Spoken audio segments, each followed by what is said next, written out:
দর্শক, খালেদা জিয়ার শারীরিক অবস্থার সর্বশেষ তথ্য জানাতে হাসপাতালের সামনে থেকে এই মুহূর্তে আবারও যুক্ত হচ্ছেন আমাদের সহকর্মী হাসিবুল করিম বিজয়। বিজয়, খালেদা জিয়ার শারীরিক অবস্থার এখন নতুন কোনো তথ্য আসলে জানা গেছে কিনা একটু জানাবেন, এবং সেই সাথে জানাবেন যে উৎসুক নেতাকর্মীদের ভিড় আসলে সেখানে এখনো পর্যন্ত আছে কিনা। স্মৃতি, এখন পর্যন্ত কোনো নতুন তথ্য আপনাদেরকে আসলে দিতে পারছি না, কারণ ডক্টর AZM জাহিদ হোসেন এখন পর্যন্ত কোনো ধরনের কোনো ব্রিফিং করেনি। তবে আপনি যেটি বলছিলেন যে উৎসুক জনতার যে ভিড়, সেটি কিন্তু এখনও রয়েছে, এবং বিএনপি যে নেতাকর্মী রয়েছে তাদের ভিড়ও কিন্তু আমরা লক্ষ্য করতে পারছি। আপনাকে যদি দেখাতে চাই যে এখানে কিন্তু বেশ আইন শৃঙ্খলা বাহিনীর যে রক্ষাকারী বাহিনী কিন্তু সদস্যদের কিন্তু মোতায়েন করা হয়েছে।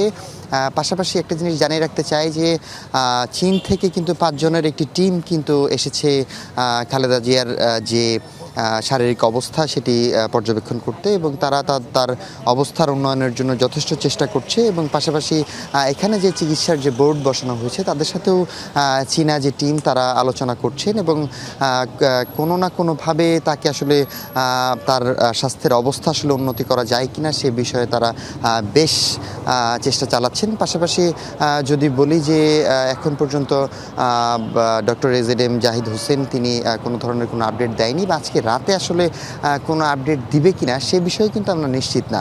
তবে সব কিছু মিলিয়ে যদি বলতে চাই যে যারা নেতাকর্মী এখানে উপস্থিত আছেন তারা কিন্তু বলছেন যে দেশের সবার কাছে দোয়া চাচ্ছেন, এবং পাশাপাশি যত নেতাকর্মী আছেন তাদের সবাইকে কিন্তু আসলে বেগম খালেদা জিয়ার জন্য দোয়া করা ছাড়া কোনো ধরনের কোনো উপায় নেই বলে বলছেন, যে তার জন্য আসলে সবাই দোয়া চাচ্ছেন। সব কিছু মিলে যদি বলতে চাই এই ছিল এখানকার আসলে সর্বশেষ অবস্থা।